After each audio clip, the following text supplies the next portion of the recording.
morning, good evening, and good night. Hello, everyone. Hello, hello, hello. Let me look directly at you. Hi. As you can see, unlike usual, like usual, I'm a clown. I'm a clown, yay, honk honk.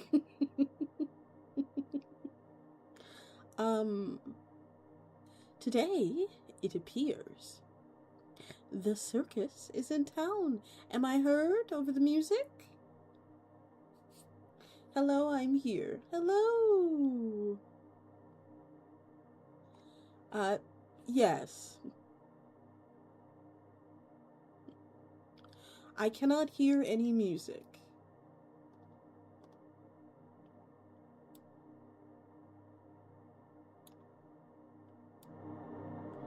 Can you hear the music now?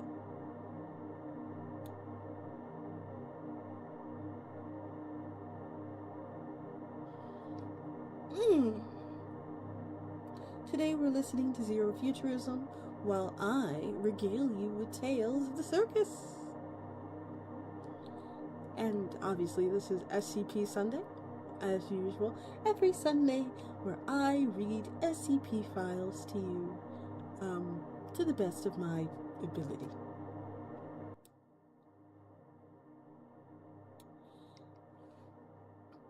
Is that better?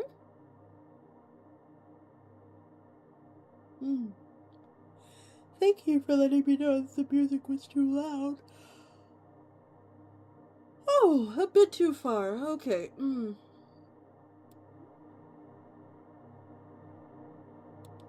Is that better? This is probably something we should have done earlier, but welcome in. Yeah. Today we are reading something that Dewey sent me. What is this?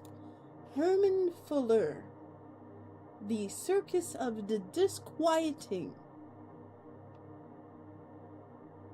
Welcome, ladies and gentlemen. Roll up, roll up. Welcome, ladies and gentlemen, to the greatest show on earth. Welcome to Herman Fuller's Circus of Disquieting. The circus, first and foremost, is a show. The show. Those in its employment live to perform, to regale the audiences with their talents. When the circus comes to town, no one quite understands where they came from or how they managed to put up their tent without anyone seeing it. Officials are baffled by the sudden existence of a big top and the associated caravans, trailers, and wagons, but strangely enough, the paperwork always seems to be in order. And, of course, once they attend the show, they lose any misgivings they may have, because, after all, it is the greatest show on earth. The circus treats its performers, they be tightrope walkers, consisting of only legs, tentacle things that gibber and squeal, or clowns with the tears of 1,000 dead stars in their eyes as valuable assets. The circus is family, and family stays together. So, come and watch the show. Do you come and feel the magic? After all, what do you have to lose?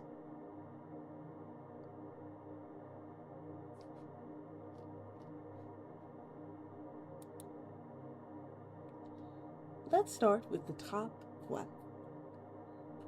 Herman Fuller presents The Last Inca.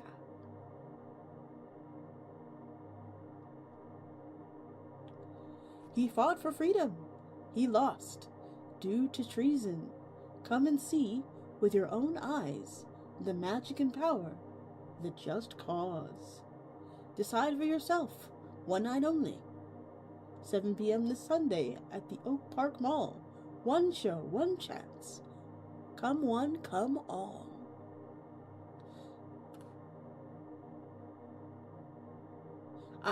Now he's back for vengeance? The just cause for the mighty Inca. The following is a page from the publication entitled To the Circus Born, Home and Furl's Menagerie of Freaks. The identities of neither publisher nor author have been established, and scattered pages have been found inserted into circus-themed book libraries across the world. The persons or persons behind this dissemination are unknown. The Last Inca. To the Circus Born, Herman Fuller's Menagerie of Freaks. We'd always been a place for those who had nowhere else to go. You prove you have something to offer, you can be a part of the family. No questions asked. When the tall, dark-skinned man showed he could bend railroad steel with his rare hands, nobody had any objection. He also had uncanny dexterity with his crossbow. Arrows seemed to bend their trajectory to his will. It would make for a truly marvelous act. Raw strength and marksmanship weren't his only attributes. There was a magnetic charm around him, a fascinating aura that few could resist. Yet all attempts to bond with him were in vain. The man was a tomb. When asked about his name, he just remained silent. Fair, but he still needed a name for his act. We went to Madame Penetox, our dressmaker, and resident witch for ideas. She just laughed. Are you blind? Or just stupid? Can't you recognize royalty? The one standing right there is the rightful emperor of a stolen land, the last Inca. It surely worked as a catchy name for a circus act. He was surprisingly acrobatic for a man of his size, performing flawless spins and flips as his entrance.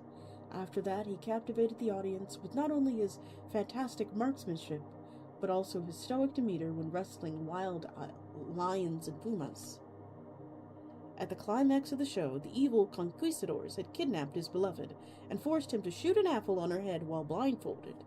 I think the ringmaster got the idea from a musical or something.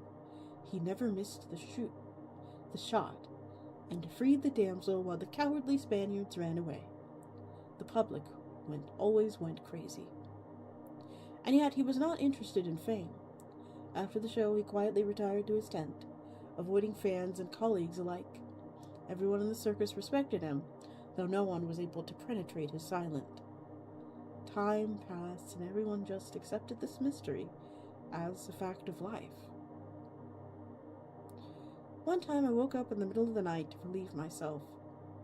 Coming back from the latrine, I saw a tall silhouette at the campfire. It could only have belonged to him.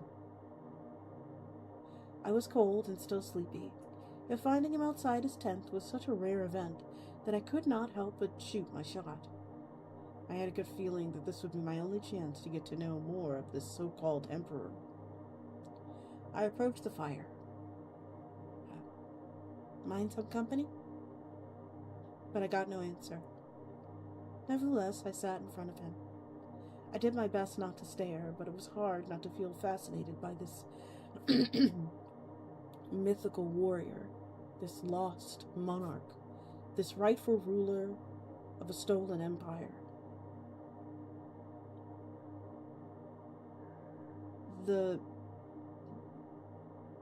There was something truly exceptional about him, and I'm not talking about his dexterity or his imposing physique. It was a subtler, lingering feeling that you got after watching him. I could only describe it as a sad determination. Impulsed by childish wonder and enabled by my lack of good manners, suddenly I barfed an impertinent question. Are you really him? Are you really the last Inca emperor? After a few moments of silence that felt eternal, I'd already lost all my hopes for an answer. So I almost shat bricks when I heard his powerful yet calming voice. I don't know. The only thing I have are banishing memories of a falling kingdom, a lost rebellion, and a gruesome death. I think I died. I think they kill me, and then darkness. Darkness for what I can only describe as an instant eternity. The next thing I remember, I was waking up in a sort of cocoon like a butterfly. I broke out and I found myself surrounded by white walls, clean floors, and strange machinery. Inside the cocoon, there was this crossbow that never misses, and a necklace I always wear on me. I believe the necklace to be the source of my strength. Somehow I knew to take them with me. I left the cocoon and raced to freedom. Man in white came shouting and tried to grab me, but I was too strong for them to contain. I just kept looking at my inoculator with a mesmerized look on my stupid face. I don't understand that weird place I escaped from was, yet remembering it always gives me an unbearable sense of dread. Whatever was happening there, it was certainly not for the greater good. I cannot shake this feeling. It felt like a conspiracy against the human race. I'm still trying to make sense of it. My dumb brain was struggling to keep track of his incredible story, though I managed to mumble. Couldn't you see any clue? Any sign about the identity of those people? I could only remember an inscription above the door, a language unknown to me in my previous life, yet I could perfectly understand it. Red letters over a white background. America Secure Containment Initiative. Eversor Directive. The last bit sounded like gibberish to me, but I could not dare question his memory. Well, why are you telling me this? I haven't had a nice chat with another human in a long time. I missed communication, and I wanted to share my burdens with a fellow man. I never talked too much to anyone here, for I could not risk my story to be known. Yet, now that my time here is over, I feel less pressure to keep the secret, and you've always seemed to me like a trustworthy one. I must admit I felt a strange excitement when the last Inca called me trustworthy, like a child being validated by his father. But then the full weight of his words fell upon me. What do you mean? Your time here is over? Are you leaving?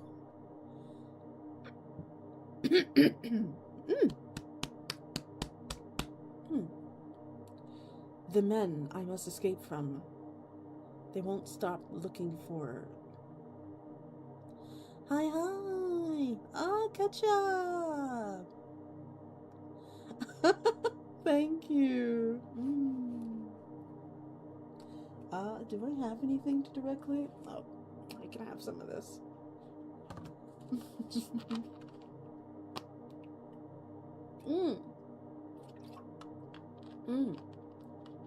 Thank you for the hydrate redeem.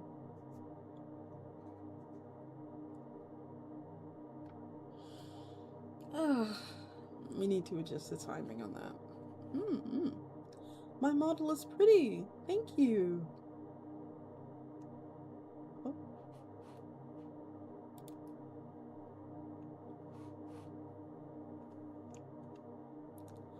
Alrighty. Ooh.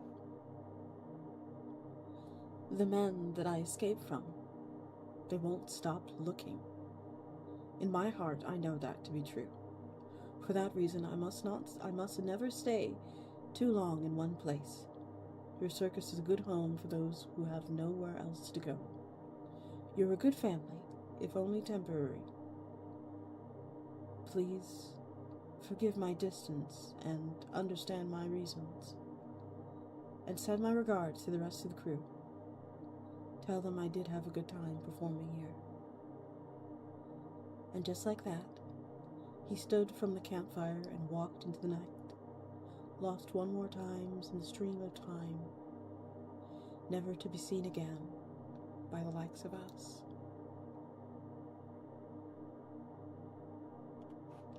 Ooh, is this a hyperlink? No. Oh, that was page 781.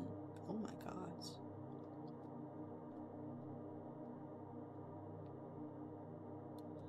Wow. So the SCP organization, the SCP Foundation is after him.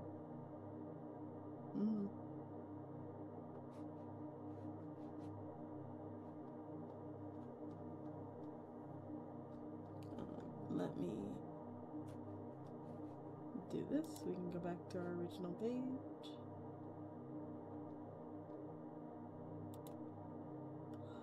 Ooh, Shapes the Clown.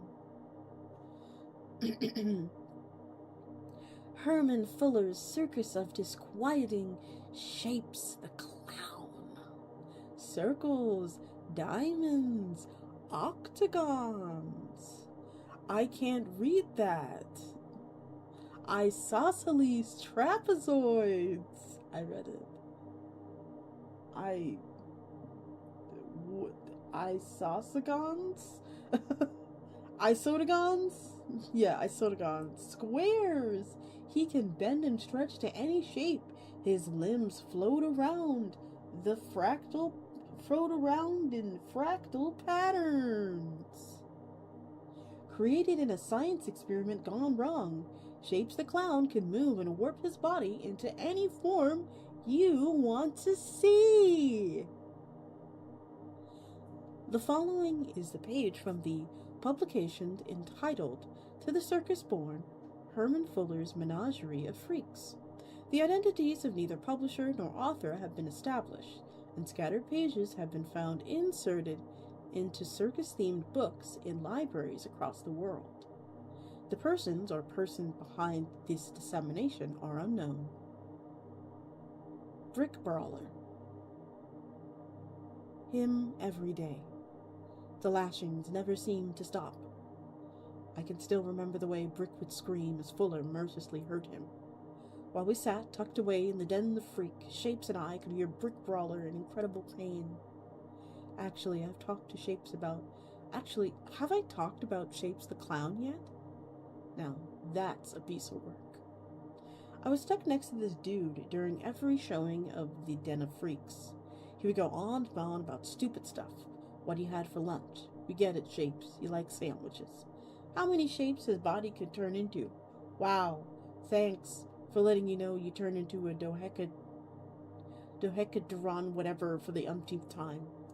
And what even was his current emotion? It almost was always just happy. But back to Brick. He was hated by Fuller. Although the poor man's skin was made of stone, a whip could still cause him such pain. I remember that fateful night he got on Herman's bad side. We were doing our usual festive routine. Brick Brawler would stand tall, forming the trunk of a tree. Shapes the Clown would climb on top of him and change and form the branches and leaves, and I would turn inside out on the top to be the pulsating flesh angel tree topper. When we fell, Brick was blamed, even though it was totally Shapes' fault. He knew Brick was ticklish, and I knew for the fact that he was intentionally tickling Brawler, that dick. Seriously, Shapes was hated by everyone. Everyone! This guy would mess with others' acts. I don't know if Fuller was just stupid, or just let him do this stuff on purpose, but Shapes would ruin tons of shows. By far the worst clown we had, and that's including the ones we kept in the back only for milking purposes. From that day, Brick was never respected by Herman. Brick's act was a very popular one, but Herman was having none of it.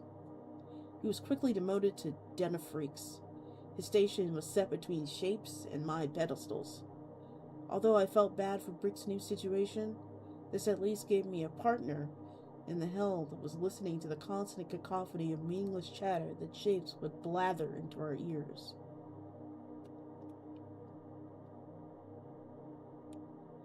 That brings us to the day that Brawler's time in this world came to an end.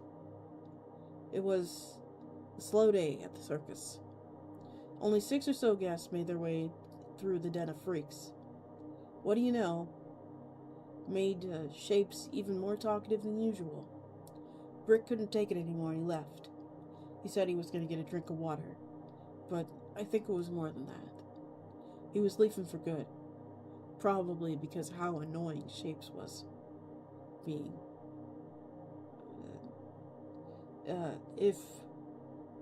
If Fuller, I think that's supposed to be if Fuller didn't kill Brick, I'm pretty sure Shapes would have bored him to death anyway. So, about Brick's escape attempt. If Fuller noticed, Brick would surely be next in line for performing the exploding man trick. But more importantly, it made me stuck, alone, right next to Shapes. The moments between Brick leaving, and his death half an hour later were pure torture.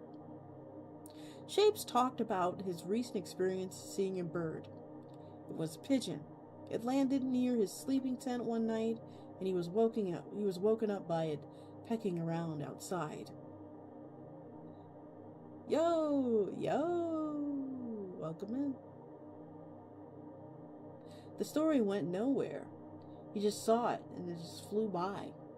One of the worst half hours of my life. Shapes the Clown was a liar and a cheat. If I could have offed one of my fellow carnies, it would have been him. I really hated the guy. Total thorn in my side from the day I joined the circus until the day I escaped. Seriously, what a tool. Then we heard it. One of the cannons used in the high dive act went off. We never saw hair or hide of Brick after that day. And that's the story of Brick Brawler, a noble man whose life ended far too soon at the hand of Herman Fuller. I guess this ended up being also my chapter on Shapes the Clown as well. The prick. Dang. Fuck Shapes the Clown, I guess.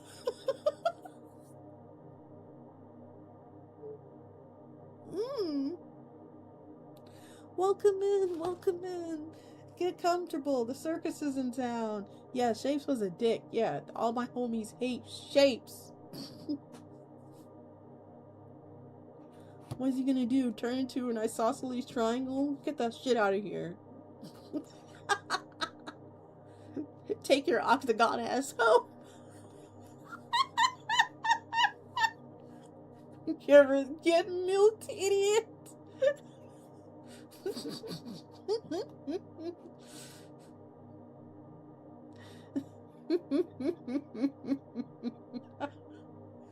Imagine somebody walks up to you and calls you a fucking octagon. I think I would crash out. Oh.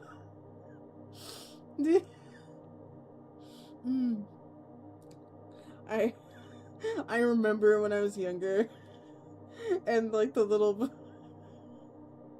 what's a different angle of insult?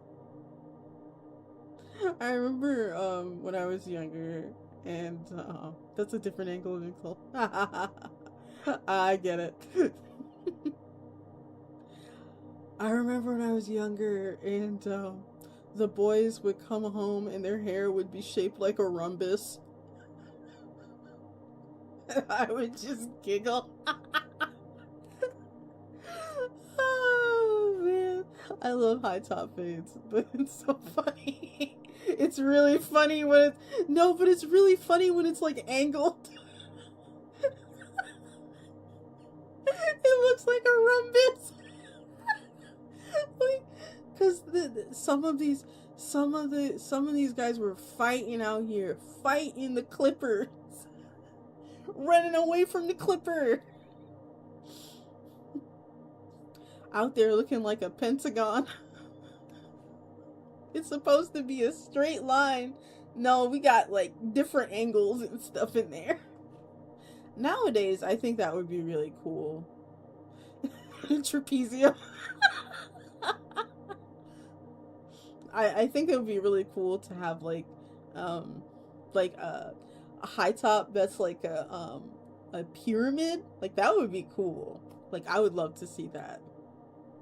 like a just like a shaped afro that would be like a pyramid.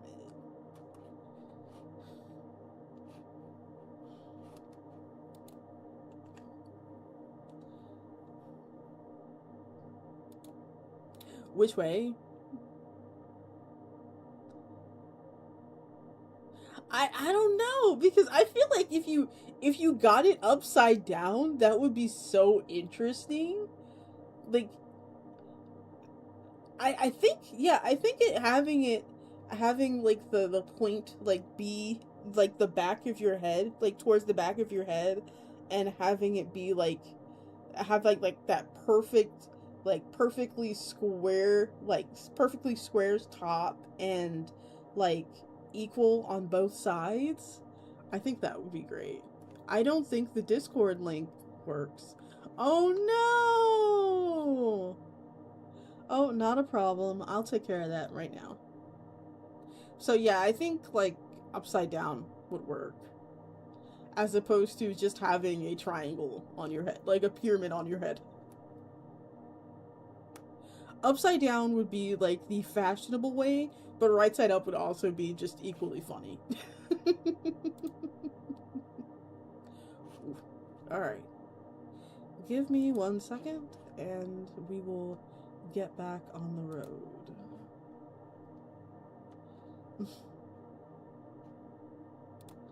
Come on.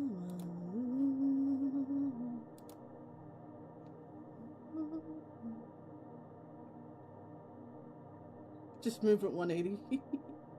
I wish hair worked like that. You could just flip it upside down. As if it's not attached to your head like that.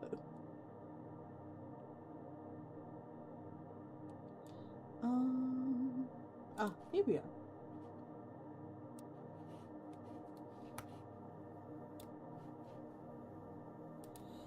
are. Remember that the Discord, that is the Discord link. I will update the one for YouTube, so don't worry. That is that. If transfer my hair, make it a perfect afro.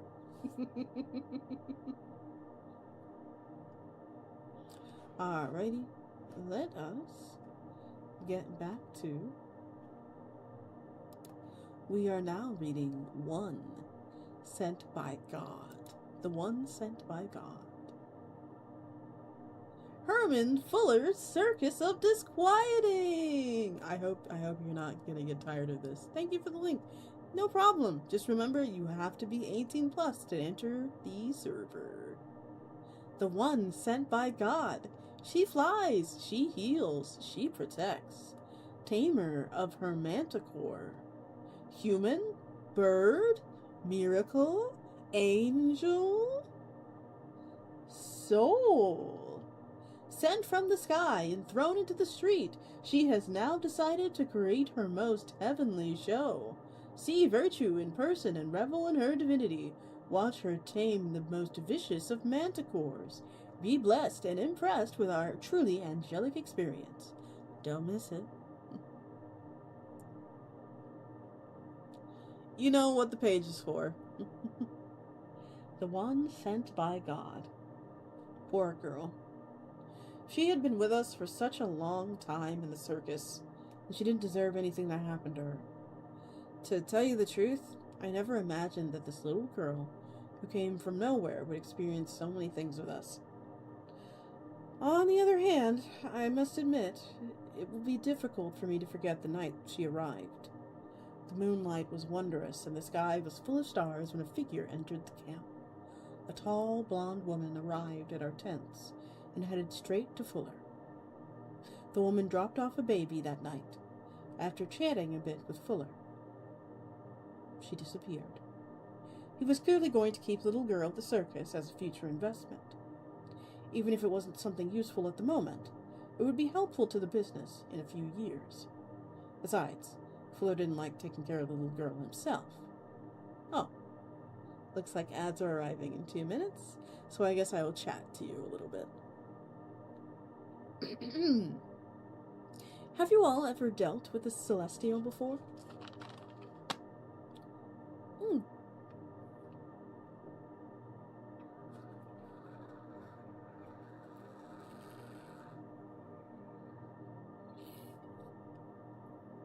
Ah. Oh. Let me tell you. Angels are... Whew, they are sticklers. They are very rules. Very, very rule. If you are the type of person...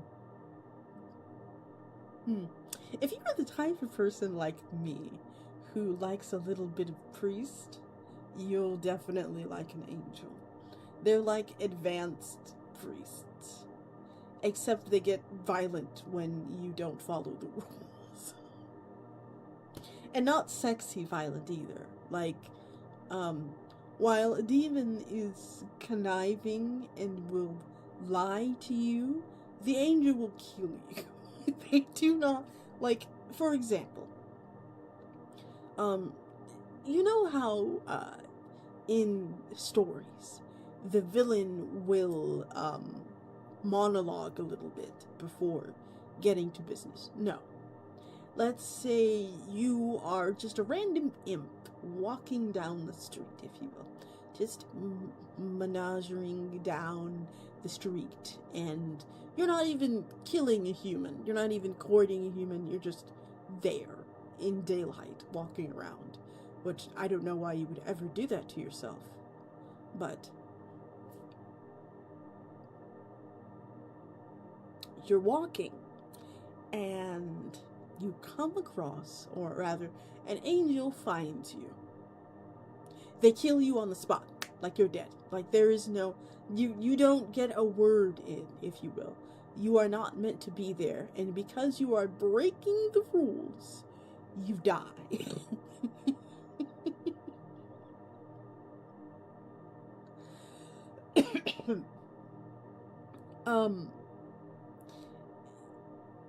As for myself, I'm an undead, vaguely undead creature, right? So, having me walking around, regardless of my previous affiliation to humanity, would be a breach of the rules, if you will. The rules of life, as they might say. So, whenever I'm encountering an angel, I have to show them my badge, or my badge has to be visible on my person, so they do not immediately extinguish me from life. Which is, to say that it has happened before.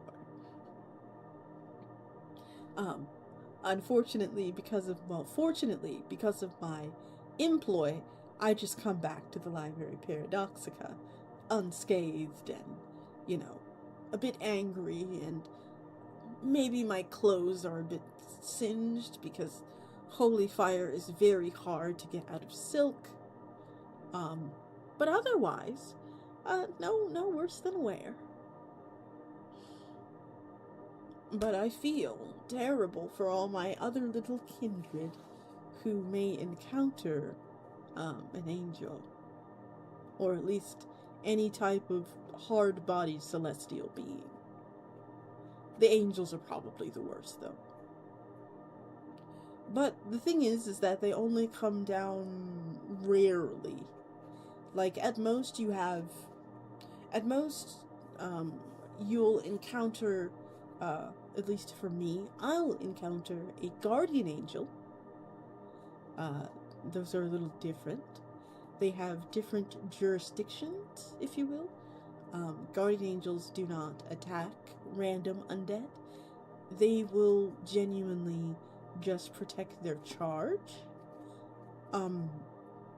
Unless their charge does something so incredibly stupid, like, let's say they will ignore all of the, I guess, prepositions that the angels set before them. They just completely ignore all of the clues, everything. They're like, don't go down this road. Please do not go down this road. And their charge decides to go down the road. Like, there is nothing that they can do. They cannot actually prevent you from doing anything. So, yeah. It's very fun to meet one of those because they're usually in a state of panic or bliss. Sometimes both. You meet a lot of those in the orb area. Very good. If you ever wanted to meet one of those, definitely definitely go to the orb and wait a couple of hours. With a ward, of course. Because without a ward, you can only be in there for 10 minutes before, well, you turn into goop. I digress. Welcome back, community. Shall we get back to the one sent by God?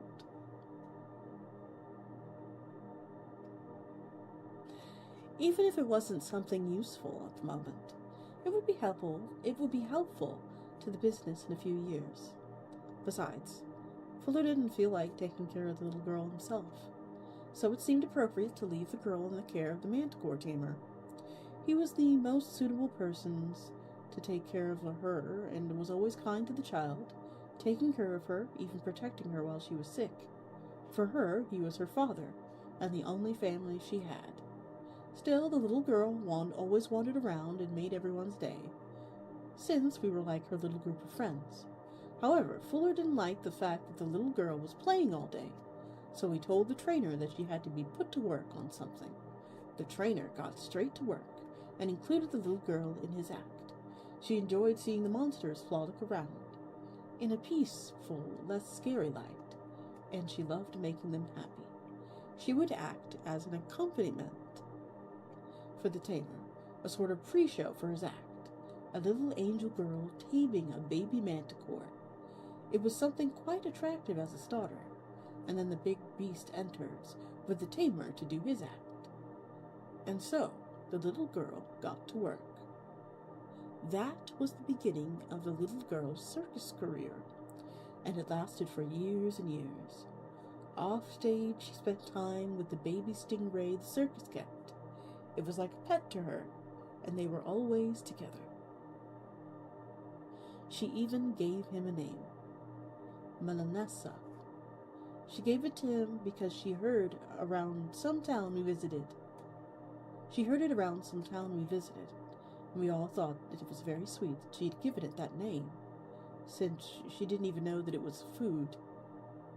Every day the girl got better and better at her act, to the point where some customers came more for her than the tamer himself. The Fuller had no choice but to give the girl her own show. It was fantastic for all of us to see Fuller himself tell her that she was going to do her own show.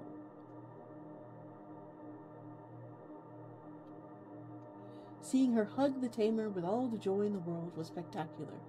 She was telling him that she was finally going to be like him, going to be a great tamer in her own show. That had always been her dream, and the tamer was so proud of her. He always spoke about how his little girl was going to have the best show in history of the circus, and that was finally coming true.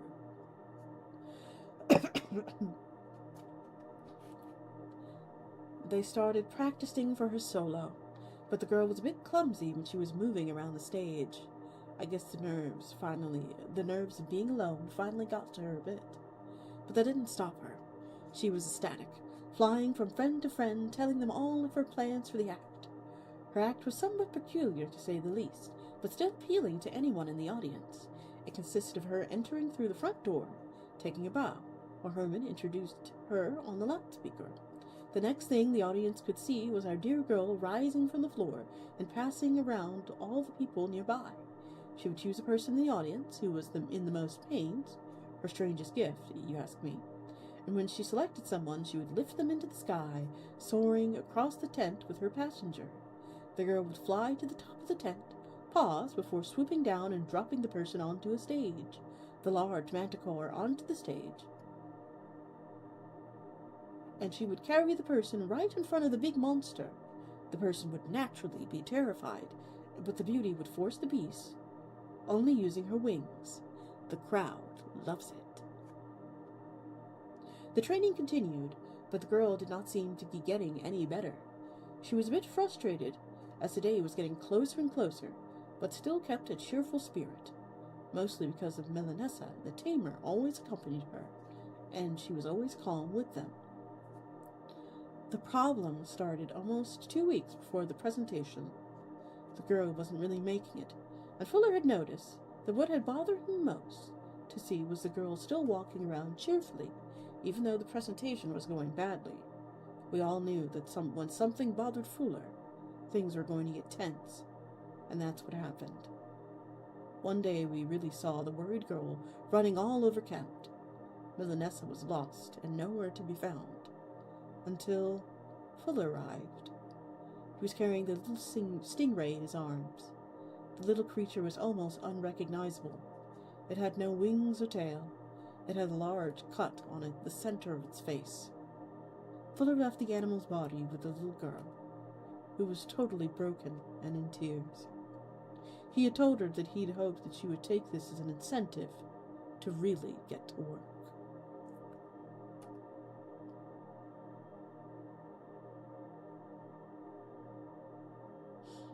From that day on, the girl did not leave her tent and spent day and night practicing. She did not sleep, and she ate as little as possible. She didn't want to have anyone near her while training. She wouldn't let herself be distracted by anyone, not even the tamer. Sometimes we would take turns passing her food. It was quite sad seeing her like that. Every time I visited her, she did nothing but practice. She didn't even greet us or give us a glance. She just followed her choreography. Every day we saw her get a little worse. Her legs and arms were throbbing, but she had no intention of stopping. The tamer, who was also very worried, but there was nothing much he could do. He prayed that this would end with a good show, and that everything would go back to normal.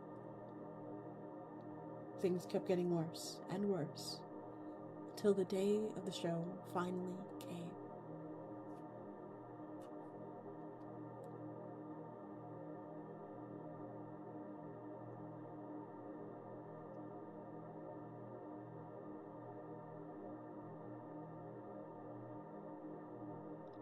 The young lady could hardly stand up from exhaustion.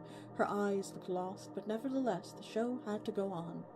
Everything started as planned, from the entrance to the presentation, but after it was time to fly through the air in search of the person in the audience. The poor thing barely managed to get off the ground. Each flap of her wings weighed more and more. Moving was practically impossible. Even so, the girl flew and clumsily grabbed the closest person she could find, and at one point she was about to fall. But with a little guidance from her tamer, she was able to regain her balance. The young woman did as if the part of the show, took a breath, and quickly moved towards the stage with the fan at her side. As soon as she landed, she could not contain herself, and was hyperventilating, holding her overworked arms and wings. At the second, we opened the door for the manticore, and the young woman stood in front of the audience member. She opened her wings and tried to wrap them around the beast, but was so weak that the little push from the beast threw her aside. The monster did not hold back and tore every bit of flesh from the unfortunate person. Everyone began to flee in terror, while the tamer, with some helpers, put the beast back in its cage. The girl, lying on her back on the stage, listened to the screams and roars of the worst night of her life. She had worked so hard only to fail and see her dreams crash and burn. While all this chaos was going around her, she just walked to her tent. She resigned to the fact that she had already lost any hope for all future. After helping to lock up the manticore, the tamer went to see the girl, his daughter. Their conversations lasted all night.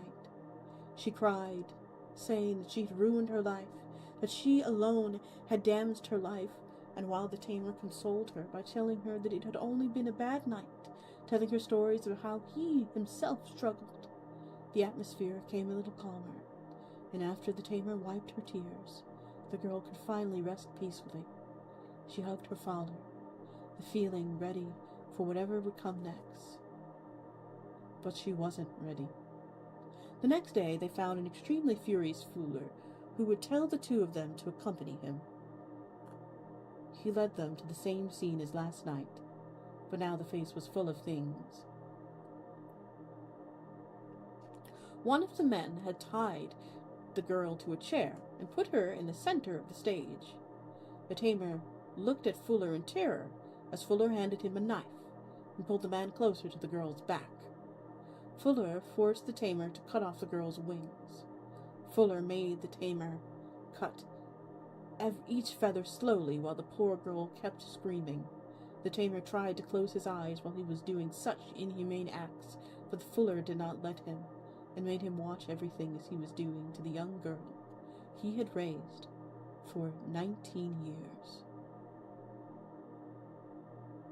The girl had fainted from the pain. When at last both wings were detached, as soon as the massacre was over, Fuller became disinterested in the girl. The wings were disposed of, reduced to worthless garbage, just like the girl. Damn! What the? Oh my god. I feel so bad. Whew. Do you ever just get like a shiver after reading an SCP story? Oh my goodness.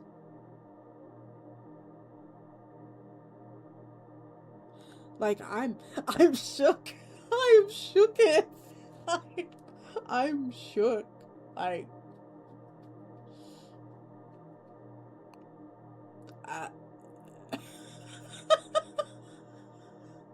It's a bleak world, kids.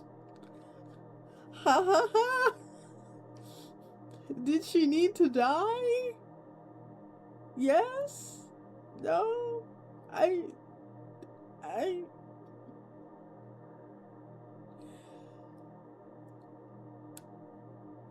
It's so dark in here.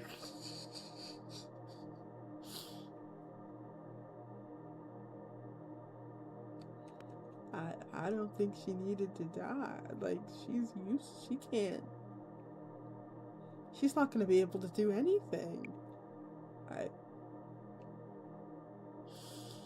Oh, wow, that's really dark.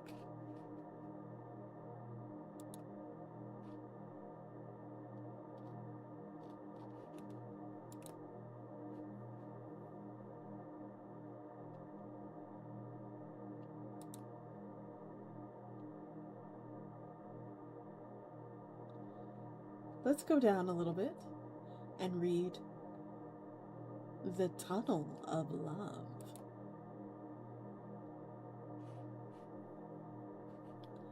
Yeah, this one really took a turn.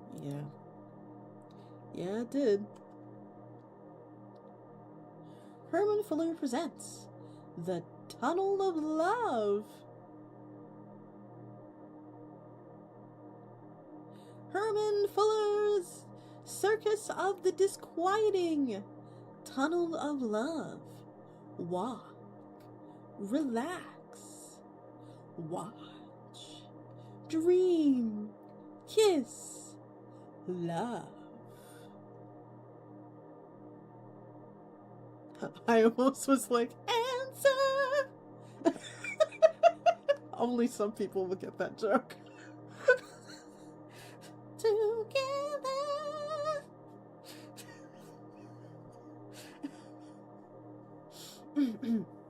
Valentine's Day only.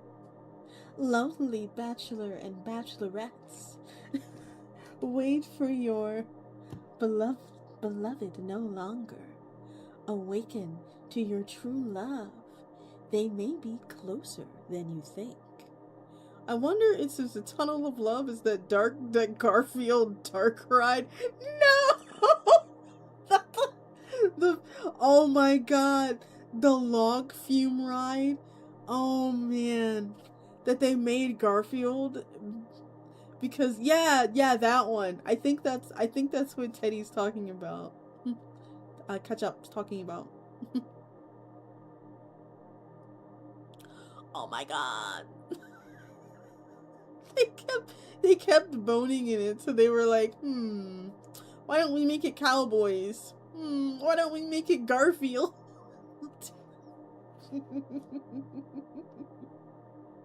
You can call me Teddy. I don't mind. Oh, okay. I like Teddy. Okay, Teddy it is. I need to download his VR museum at some point.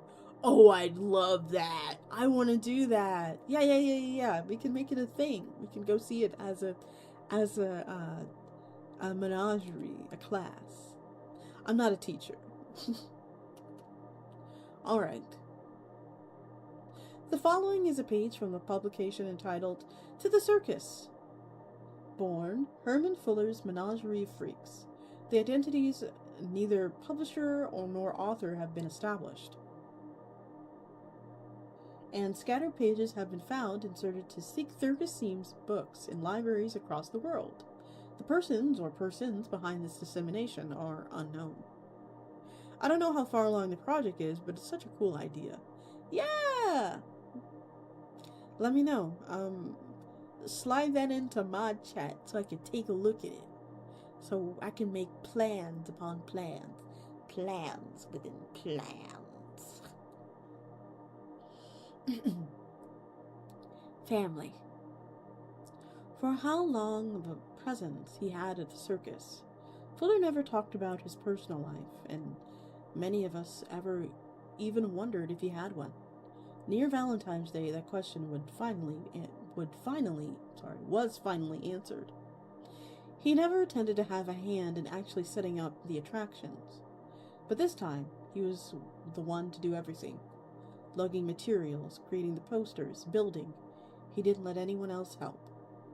It was only until I saw him covered in the colorful clown guts of one of my most friendly coworkers that I realized how serious he was. The attraction took a few weeks for him to make, mostly because of all the paper. He covered the entire thing in these paper charms he painstakingly drawn thousands of different runes onto. Ended up making the whole thing look pretty amateur, but he was happy with it, and that's all that really mattered. It was only until he moved to the printing press that I realized what he was doing.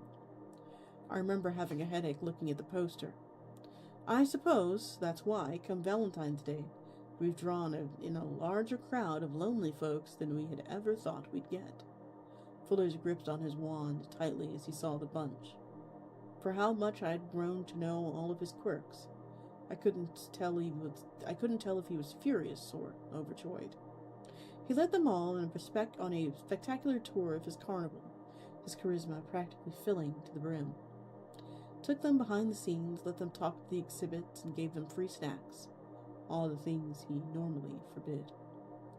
As the tour continued, some of the more uninterested guests were kicked out. Only the 6 most enthusiastic about the tour got to see the main attraction, the Tunnel of Love. Fuller let them walk through one by one, starting with the guys, who were immediately removed from circus grounds. The 2 remaining ladies, on the other hand, well, they swarmed Fuller, seemed more ecstatic than ever to set foot anywhere near him. He seemed surprisingly displeased, pushing both of them away. And that's when the screaming started. One of the ladies had tackled the other to the ground. Her hands quickly wound their way around their neck. I remember jumping to my feet and trying to break it up, but Fuller simply put his hand up, a sign that meant that if we took a step further, that we would be under his hammer. For a moment, I thought I saw a smirk growing on his face as he silently watched them fight. I began to muster up the strength to defy him, but it was too late. There was a sickening crunch as the woman's grip tightened, and after a moment, the lady on the ground was completely still. Fuller offered his hand to the victor, who sprang up and gave him a big hug before reaching down and picking up the body, heaving it over her shoulder effortlessly. Then, wordlessly, they began walking to his personal quarters. When we left those grounds, all we left behind were a batch of missing persons cases. Even the ones who left early were never found. The next day, Fuller seemed to have a much livelier spring in his step, and at noon he called us all to the stage. He had an announcement to make. A new member of the circus would be joining us. His wife, Qandle. She stepped up onto the stage, wearing a red and white dress, her rainbow-dyed hair done up in 2 ponytails.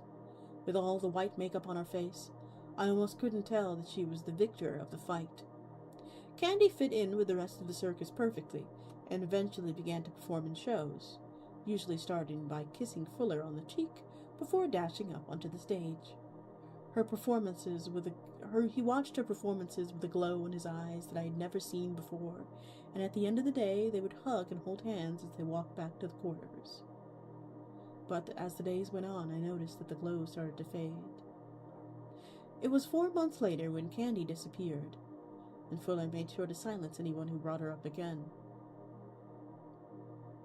On the original poster, it was written that the Tunnel of Love was a one-time attraction. But it was up again the very next year. Oh dear. Fuller's a dog. 4 months? Not only is he toxic and evil, 4 months, man? You can't keep a girl for 4 months? That's crazy, man. And he likes some toxic too? I mean, I kind of like it. I kind of like toxic as well.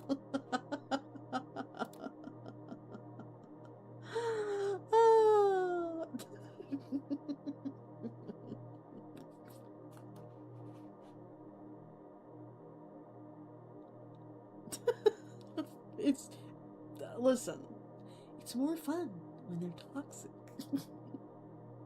It has, a little je ne sais quoi,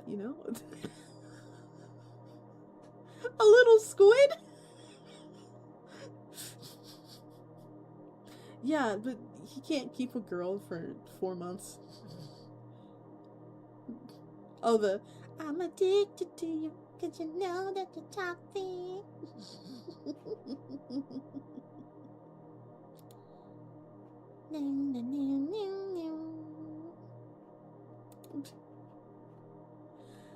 Oh, man.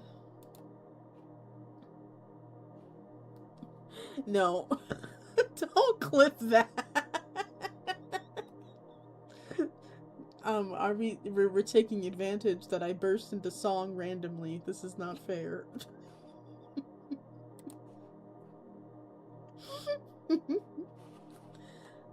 I'm so giggly today. Ah, yes. Thank you, Robo Crow. You know who pays the bill. It was me. I made the mimic.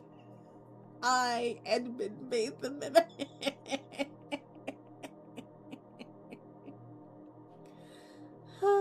Anyway.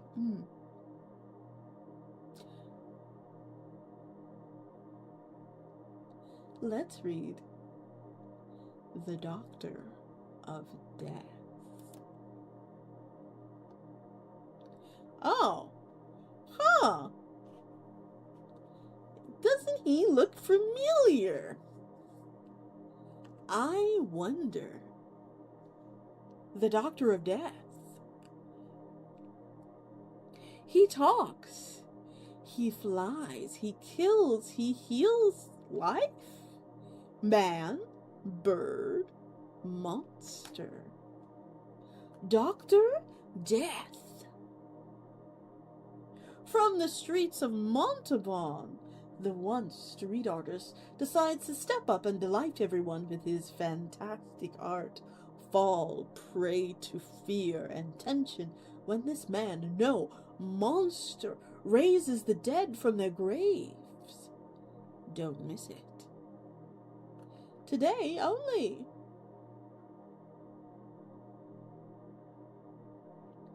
Your attendance could allow for more performances. Dr. Death. It's for kids. That's why it has effects. The effects look so that when the dead come in, you can only see enough to know that they're not moving, so that you don't have to show the children and the parents more than necessary. Trust me, it was a complicated act to sell the papers, and the last thing we wanted was for them to leave in the middle of the show, screaming for their money back. Once the shadow assistants had been finished moving the cart with the dead man, to the middle of the tent. The Doctor of Death would let out a big, crow-like squawk, but louder, almost like a roar. The lights moved quickly to point at him at the top of the acrobat's pole, and with his large wings to be spread, he flew over the audience, sometimes giving away cotton candies to some lucky kid, and landed in the center of the tent, just behind the dead man. He would bow once to the audience, and once to the corpse. After putting his wings under his hood, don't ask me how they fit in there, he'd pull out he would pull a bag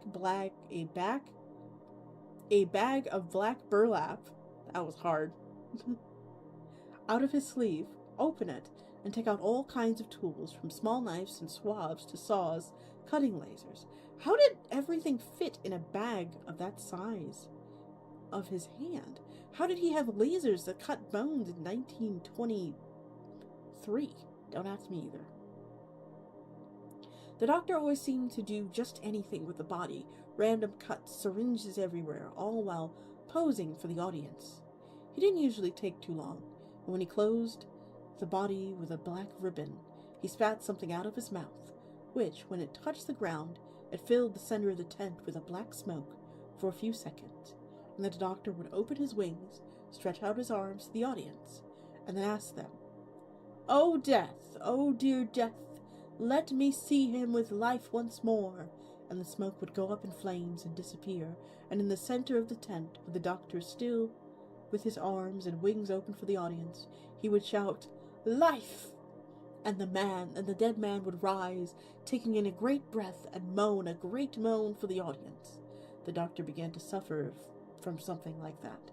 First, he stopped sleeping, then he stopped eating, and then they stopped feeding him. He began to obsess over doing an act that would bring the cheers of his debut. When I finally managed to convince him to stop and talk to me for a moment, he said something I would never forget. "I want to see the surprised eyes of the children on me again.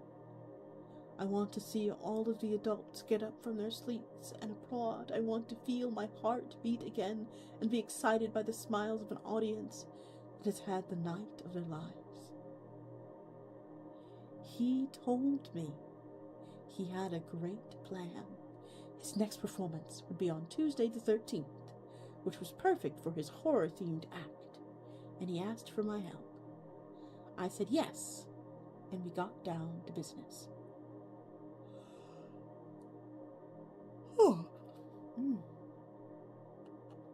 Excuse me.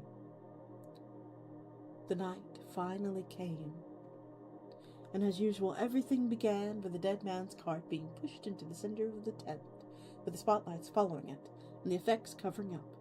The Doctor gave a great squawk, and the lights were pointed at him. He spread out his even huge, and now 6 black wings, 4 of them false, and began to fly over the audience. As he flew, he gave away sweets that he kept in his bag for the children. No child was left without a piece of candy in his possession. The Doctor landed behind the cart, bowed to the audience, and then bowed to the body. In a quick motion, he threw as many of his tools into the air and spread his wings more into the air and caught them all by one before they fell on the audience.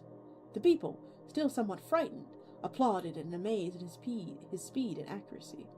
He returned once more behind the cart and raised the tools in his hand to show them to the audience, and with a great kick he threw the body into the air, and with several quick lunges in his flight, the Doctor prevented the body from falling to the ground while he operated. Every time he used something on the body, he would strike a pose in the air. When he finished with the body, he dropped it and caught it shortly before it hit the cart to let it rest on top slowly. The audience kept applauding him. The Doctor then spat out 3 black fumes. Then the moment of truth came. Drum roll, low lights, and only one spotlight pointed at the body, and the artist surrounded by smoke. Without asking, the Doctor in unison began to say his mythical phrase, "Oh, death, dear death, let me see him with life once again." The body rose, and as the Doctor Oh, Lucy! Welcome. Oh, is that my Woolsey? Welcome in, Raiders. Were you streaming Valorant? How be the short librarian? I swear to you, I'm pretty sure I'm 9 feet tall. But, you know, maybe 9 feet tall is short. Please join us in following Woodsy and, you know, give them lots of hugs and head pats and lots of snacks. I'm completely alright if you need to raid and run and get yourself some rest, relaxation, and refreshment. Please go ahead and do that. Do not worry. Your community is safe in my hands. If you do not know me, my name is Grimoire Index. I am the I guess, because there's plenty of us, I had no idea, librarian, vampire VTuber, curator, and head librarian of the Library Paradoxica. Can you tell I have a bit of a sore throat? Welcome in. She's a short librarian. I am not short. But if you feel that way, that is okay.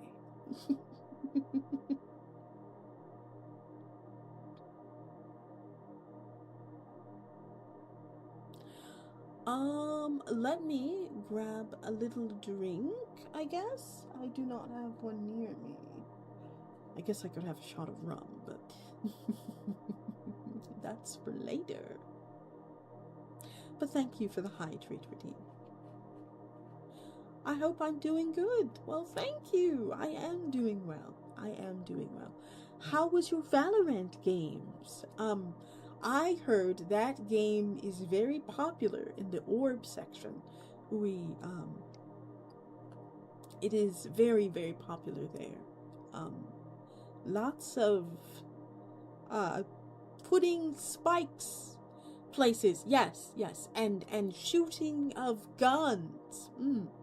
Yes. Did you do lots of shooting of the gun? And putting spikes places. And I know there's a character who's on fire. And there's a character who makes jade and stuff. I remember that. Yay, sports. I did lots of pew pew. Yeah. Also, why am I not following you? Seems like am I following? There we are. There we are. Have to make sure we're following. I swore I was following you earlier, but okay. Anyway. Oh, it looks like there's also an ad break as well. But do not worry, do not fret. If you want to use your Twitch Prime to follow, then feel free to, or you can just join us on YouTube. That would be great. Oh man, oh boy, that's librarian hates me. No, never, I would never hate you. Let me tell you about someone I did hate, though. There was a rival librarian. Now let me tell you. They were a rival. And when I mean rival, it was more like there's a kind of unconscious rule, you know, libraries are meant to help people. We're not really rivals, but this person wanted to be my rival. They were obsessed. Everything that I did, they had to do better. Book retrievals, they did 20 more than I did. going to additional planes to get different things and getting their biomass scrambled for several months. They did that on the regular. Like, they did everything without ceasing. So much effort was put into truly being a suck-up goody two-shoes, frankly. Like, even I'm a workaholic. I will work. But this person was crazy. It felt like every second was dedicated to their work in their library. And while I was, very sure that they were using external entities to help them, I couldn't be justified until one day there was a summit.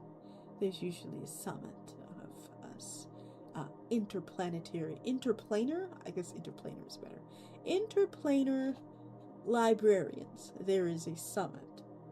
Of course, I go representing my entity, my boss. You can see him down there. He's on the charm on my neck there.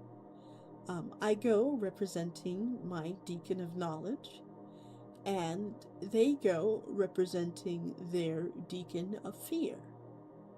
So, when we came into contact with each other, I had noticed something. They smelled different.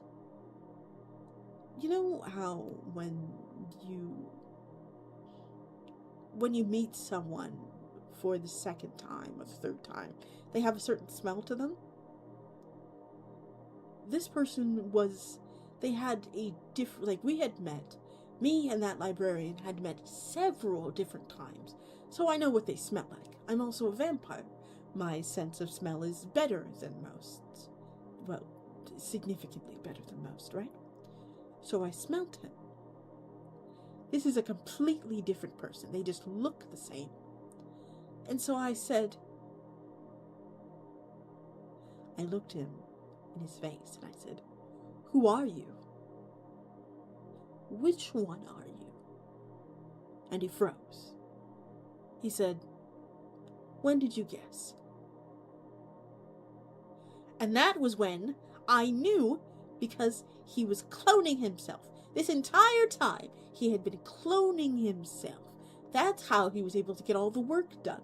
He had been splitting his consciousness into several pieces, so this way he could get all of the work done to try and outshine our faithful library. Ugh.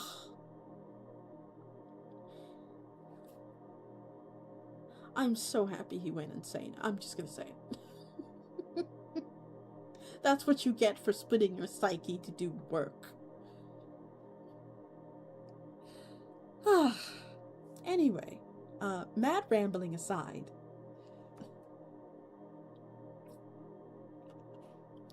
let's continue with this.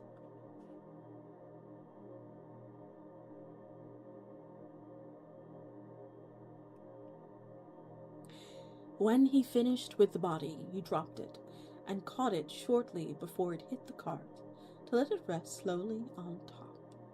The audience kept applauding him. The doctor then spat out 3 black fumes. Then the moment of truth came. Drum roll. Low lights, and only one spotlight pointed at the body, and the artist surrounded by smoke. Without asking, the crowd at the doctor's unison began to say his mythical phrase, "O death, dear death, let me see him with life once again." The body rose, and as the doctor spun the smoke around the tent with his large wings, he moaned a great moan to the audience, and they went mad. Applause, sweets. I think I even saw a watch being thrown at the doctor as they shouted and claps. Amidst the cheers, amidst the flashing columns of fire beside him, the doctor bowed and then collapsed.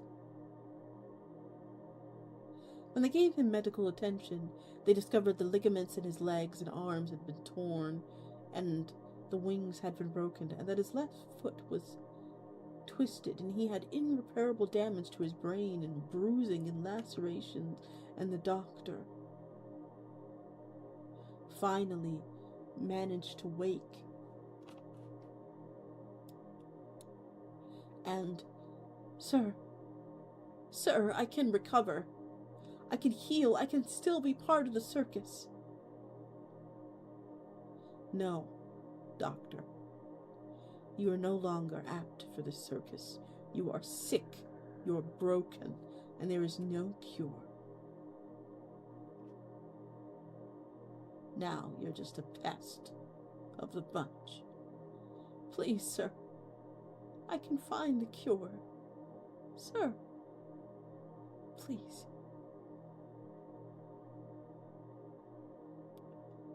Wow. Oh. Well,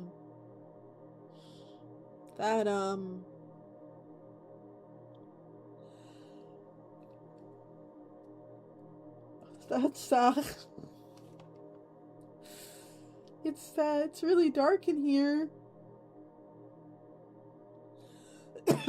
Man, P.T. Barnum would have told Fuller to maybe chill. Maybe could you shit?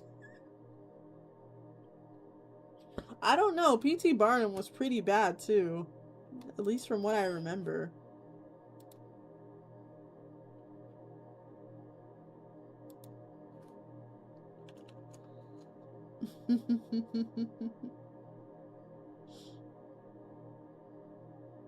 Poor doctor. Yeah, poor doctor. Alright. If you guys will give me a second, I need to actually get some sort of liquid. So I will be right back. I will bring out the game. That's right. I know you all have missed this game. I know it. I can see it in your eyes. You have missed this game. Let me pull it out. Where is it?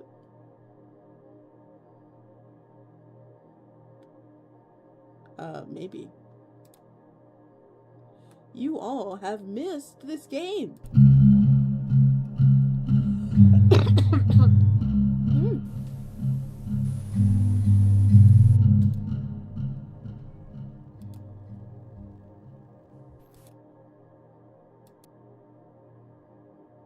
No.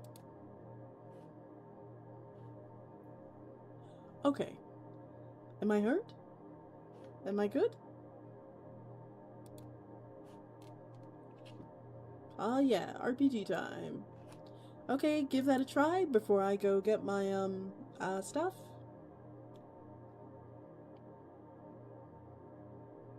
Hello? Can you all hear me? Well, let me give it a try, of course.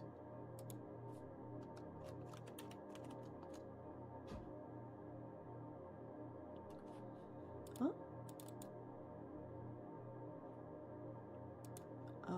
Are we good? Are we... Okay. Okay.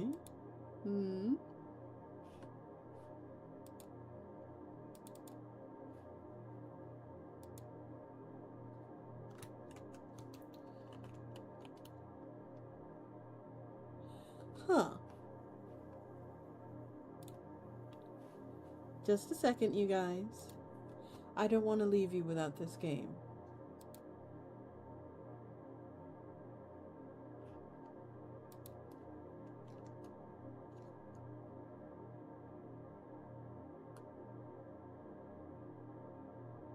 Oh. What is happening? Okay, so it is working. All right, then. I will leave you guys with this game, and I will be right back.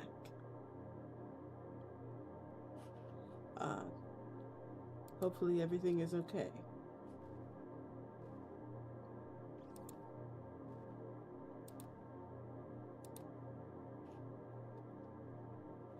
It looks like I might have lost internet for briefly there. Okay. Be right back.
Hello, my darling dearest.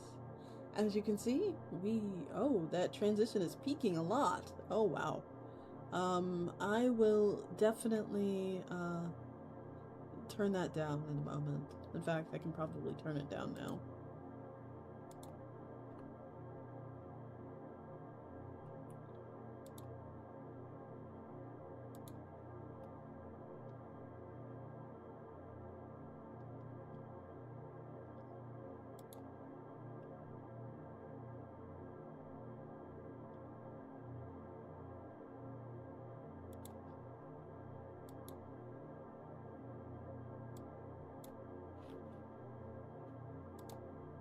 But, yeah, I'm back. Um, yeah, I had no idea the plague doctor was here initially. That's crazy. I remember the plague doctor being, taken from a house. And he went willingly to the house. He went willingly from the house. And it was, frankly, a amicable reaction. Maybe this is why? Because he had been in both situations? Either way, I also wanted to give you guys back your toy. I think you deserve it. And plus, we're being a little silly today, so silliness deserves a little fun. So if you want to use the toy above my head, feel free. It's exclamation point RPG to use the toy. I paid a lot of money for that Sony PlayStation, so you better use it.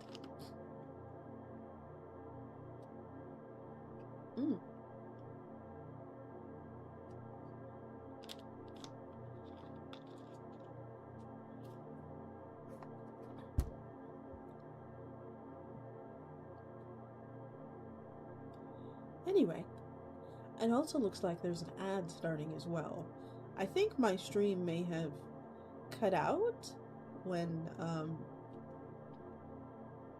there was some like brief internet disturbance, so, but no worries.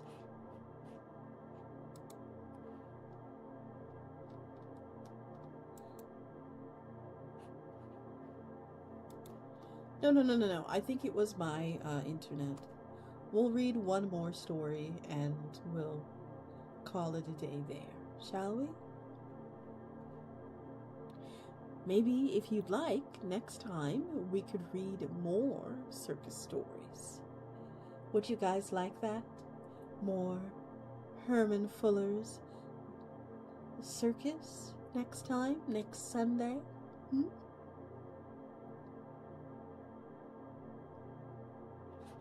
Maybe the real circus will come in town. Ooh, I can paint my face.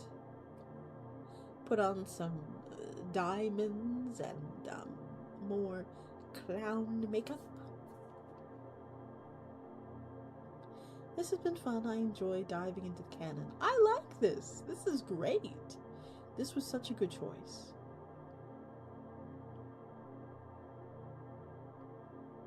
I always love when you do.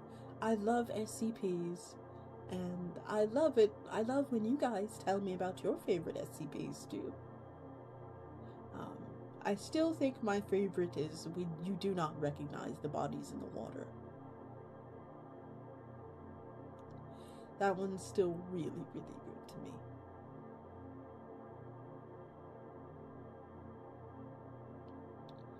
Ooh, that's good. I gotta go for now. Good luck, have fun, have the rest of your lovely stream and evening. Thank you, Teddy. You have a lovely night, and it was a pleasure to see you.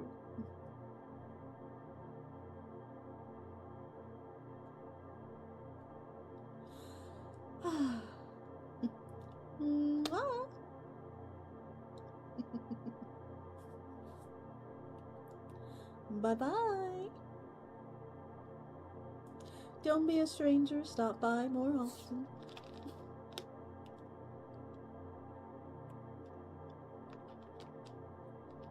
And thank you for the many hydrate redeems. That was very good.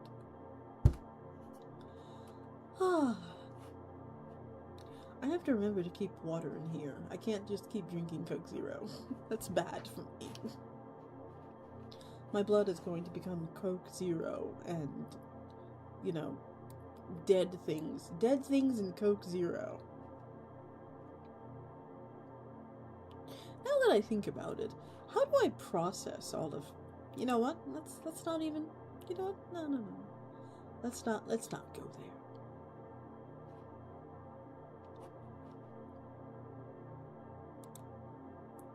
So, I have been on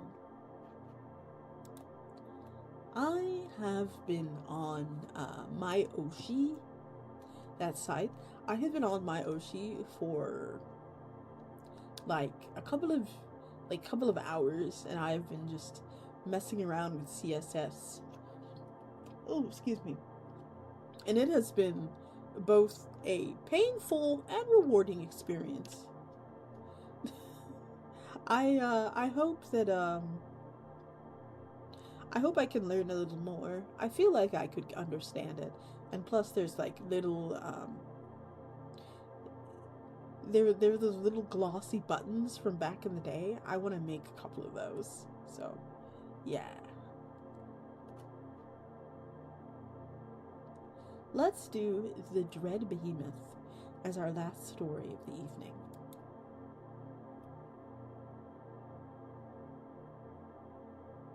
Herman Fuller's Circus of the Disquieting. The Dread Behemoth. The heart of the ocean is no man or jewel, my friends, but rather the still beating heart of the Dread Behemoth.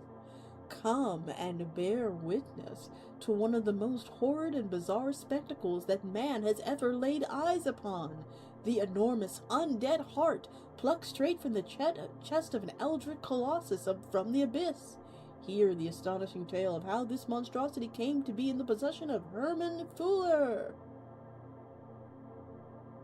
1 p.m. this Saturday at the Innsmouth Fairgrounds. One show, one chance. Come one, come all. Oh God, Innsmouth. The Dread Behemoth. Who could forget the night that the Dread Behemoth rose from the sea to wreak havoc on the fair Fey island of Hybristle? That dastardly GOC had driven the beast there, happy to sacrifice an island of marvels to preserve their precious veil of normalcy. They probably figured the beast would do some of their own dirty work for them. Oh, it just riles me up just thinking about it. Never mind that now, though. That's not what you came here to hear about. You want to know about the Dread Behemoth. Let me tell you. The Dread Behemoth was a sight to behold, truly titanic in size, 100 stories tall, if it was an inch. It towered over a city, nearly reaching up to touch the unrelenting storm clouds above. Every stride it took caused earthquakes and tsunamis, its gargantuan tentacles leaving craters where they struck in the ground, the mere force of its wails enough to topple skyscrapers. Men, women, and children all wept and fled in mass pandemonium. The swift trampled the slow, cramming themselves into the ways out of the city. Even some succumbed to madness and took their own lives, while others tried to swim out to sea, as though they could offer any refuge for such a menace. All had abandoned hope, for what force on earth would dare oppose that was the Dread Behemoth? Herman Fuller, that's who. It was sheer chance that I was there that day, at an appointment with my haberdasher, about expanding the storage capacity of my top hat. But what good fortune was? I wasn't about to turn tail and run when so many innocent people were risked losing life and livelihood, hearth and home, and if no one was going to stop this beast, then I'd had to do it myself.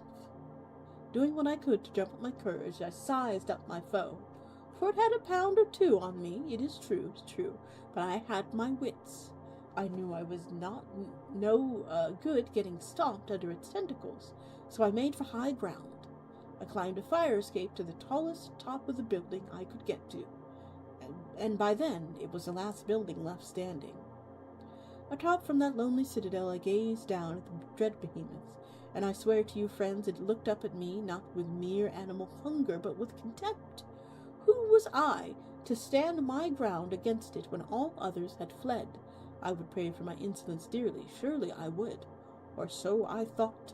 One good look into its eyes was all I needed to know its true nature, and in those deep wells of cosmic time I only saw that it was only in its heart, that it was truly immortal, and without it the beast would perish. It was obvious what needed to be done. Separate the beast from its heart. An impossible task, you say? Herman Fuller doesn't know the meaning of the word impossible.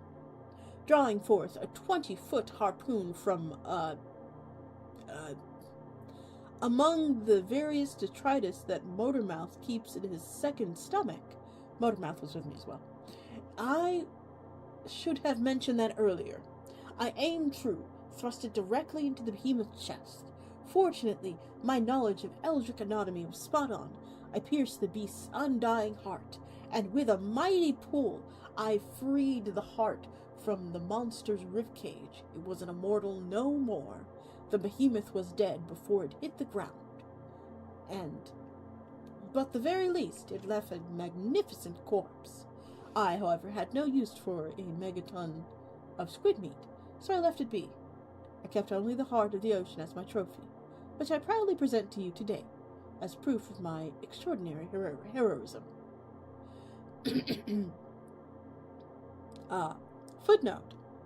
I regret to inform the reader that I was unable to independently verify Mr. Fuller's alleged participation on the attack on High Brazil. I would also like to note that, however, the heart of the ocean attraction closely resembles the heart of a blue whale, and the dread behemoth was not known to possess any crustacean characteristics.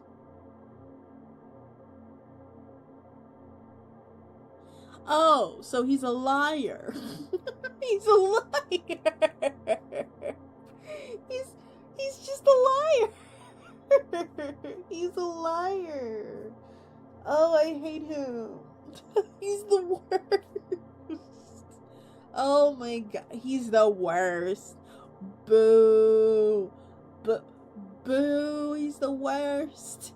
Oh, Fuller's the worst. Herman Fuller, you're the worst. You just gonna lie? Lie like that? Classic Circus owner? Yeah. Oh my goodness. Ugh. Yeah.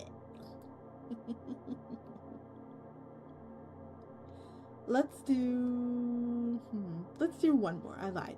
Let's do one more. One more. Let's do from like a different category too.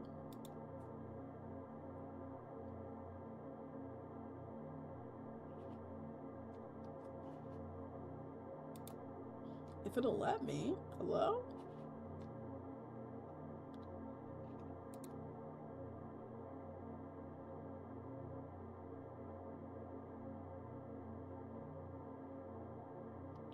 Oh, Icky. I guess we need to read Icky the Clown, huh?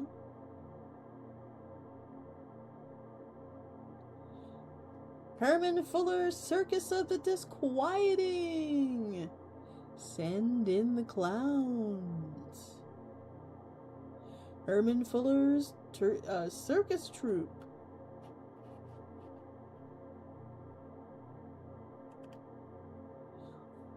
Are like nothing the world has ever seen.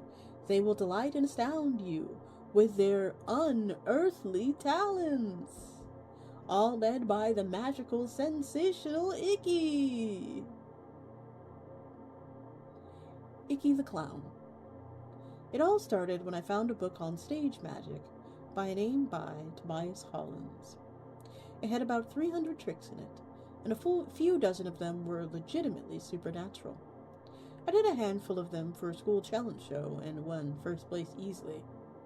That's when I learned I loved performing. Fortunately for me, no one I ever performed for could tell the difference between real magic and expertly executed stage magic. But even in my little town, we had heard rumors of a secret organization that suppressed knowledge of the supernatural, hunting down and locking up anyone or anything that wasn't normal. As if being queer wasn't bad enough, now I had to worry about being magic bashed. Yeah, I could try not to use magic in the same way, or I could try not to love other women. But I decided at a young age that I wasn't going to let fear stop me from being who I am. That's right. Be who you are. That's absolutely right. We love that. Yes. Yes. Be yourself. Live your life. Be free. Be gay. Do the crime. I cut a break when Herman Fuller's Circus of Disquieting rolled into town. I could tell it was real magic when the people were magic. It was a community where magic wasn't feared but celebrated, and where magic people accepted one another and protected each other. I knew I was home. After asking a bit, I ended up in the ringmaster's tent. I did an audition for Fuller with the real and stage magic, and I was impressed that he could tell the difference. A hot teenage magician who was already an act was an easy sell, and I already got my own stall in the Hall of Humans Extraordinaire. Herman didn't have much tolerance for insubordination, but as long as you stayed on his good sides, life at the circus was pretty decent. Manny made sure we always looked after. Unlike Herman, he always knew what it was like to be an outcast, to have people hate, slander, disown, beat, exploit, and attack you for no other reason than just for being different. We really bonded over that. A shared sense of ostracism, the rejection of our own families, and finding solace in the company of fellow freaks. The hall was a good gig, but I dreamed of performing in the big top. Manny took me to the library so I can get some more magic tomes to help my act, but it wasn't enough. But that was when I started hanging out with the clowns. Most people think that clowns are creepy, if not for plain horrifying seeing us up close, but I was awestruck by their supernatural and theatric talents. To my delight and surprise, some of them thought I showed potential. Eugene and Paya started tutoring me in magic and clowning, and eventually I landed a supporting role in their big top act. That went on for a while, but eventually my progress plateaued. I thought for sure they were going to drop me from the act, but instead, they did something that would change my life forever. They offered to turn me into a clown, a real clown, capital C.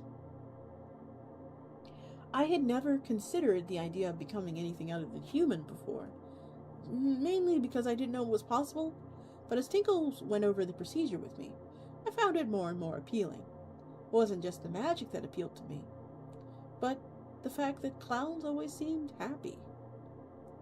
I tried my best to be happy as a human, but I always felt so bad about running away from my parents. I ran because if they ever found out that I liked girls, that I would have been disowned or committed to a nut house. But I never gave them a chance. Maybe I shouldn't have assumed the worst. They did love me. And lots of conservative parents become more tolerant after finding out their kid's gay. Maybe they would have too. I'll never know. All I know is that I broke their hearts. I wanted to escape from that. I wanted to be the best magician I could be. So I became a clown.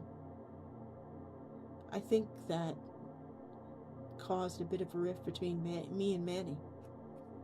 We never really called about that. We never really talked about that. I think he thinks I lost something valuable by losing my heartache. He and I have slowly reconnected over the years, but he still calls me Veronica.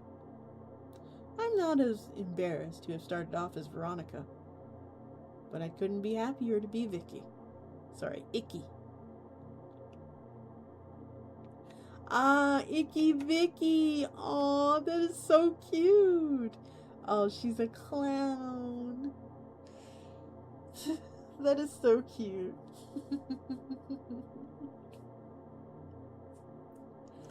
Are you enjoying the stories tonight? See, it's not all depressing. I don't know. That particular story wasn't depressing, but a lot of them were.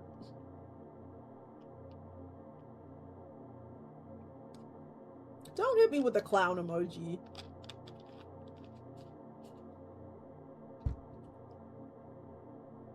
It's just mostly depressing. All of it's depressing. It's me, depresso.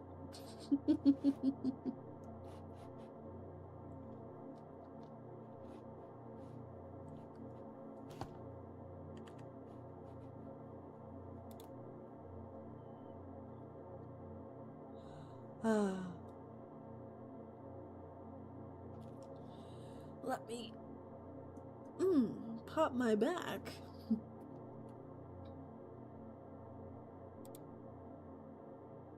Because I'm old. Let's read of that tale. Icky and Ichabod.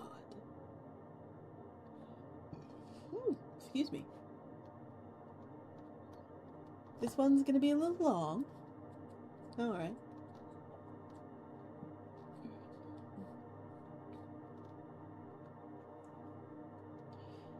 Suburbs, Salem, Oregon, 1988. It was raining, only gently, the sound of it falling on her umbrella no more than a soothing pitter-patter. The air was cool and crisp, the sky gray but not dark, and water droplets hung from the pine branches like glass baubles, while songbirds fluttered themselves in the natural shower. "This is a pretty little neighborhood, don't you think?" Icky asked as she strolled down the sidewalk. The violet coloring of her face is subdued to avoid drawing notice to her bosomorphic nature. "It's still humdrum territory. Don't get comfortable," Manny replied gruffly, a scarf and hat hiding his upside-down face. "Oh, you're so grumpy. You should take me scouting with you more often. I've got better people skills. With my help, you probably wouldn't have to stuff so many kids into sacks," she joked, giving him a playful jab in the arm. "I do not stuff kids into sacks," he claimed, though his guilty tone made it clear that the statement was only technically true. "Look, if you can talk this kid into coming with us willingly, super.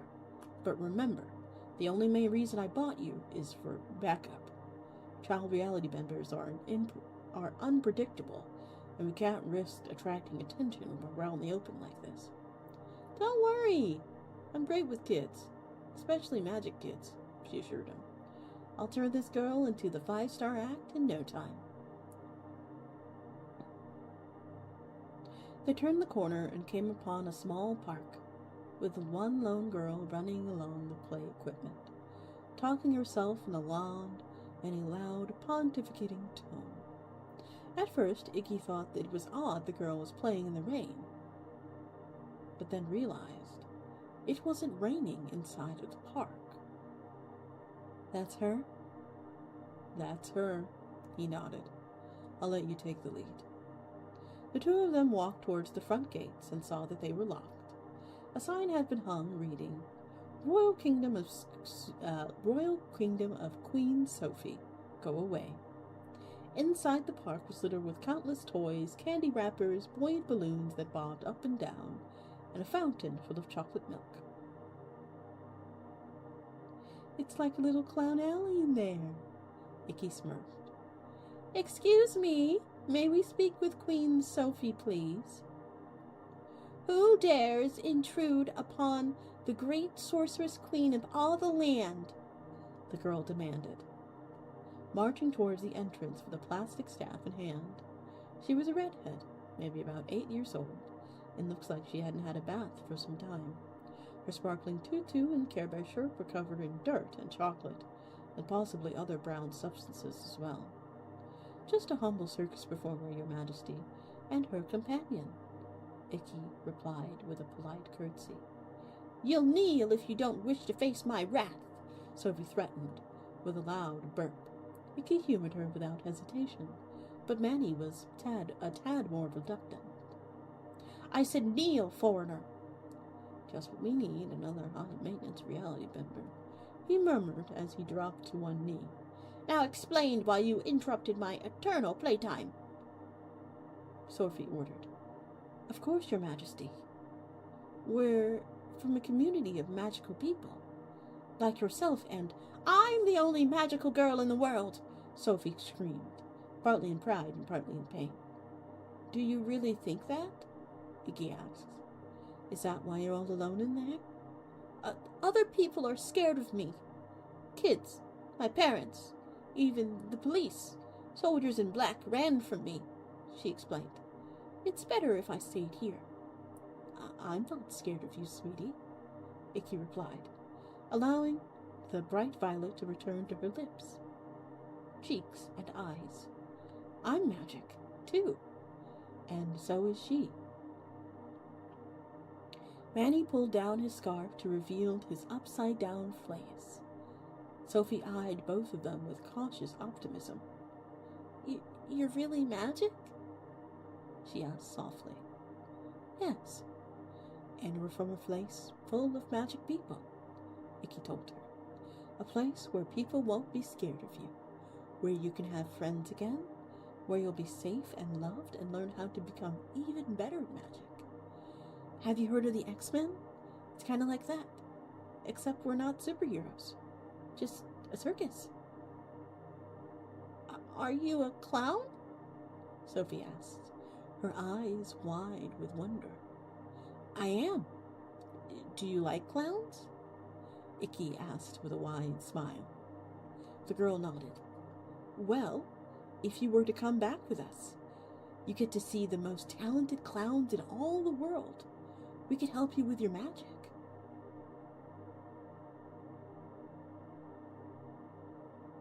And if you're really good, we might even...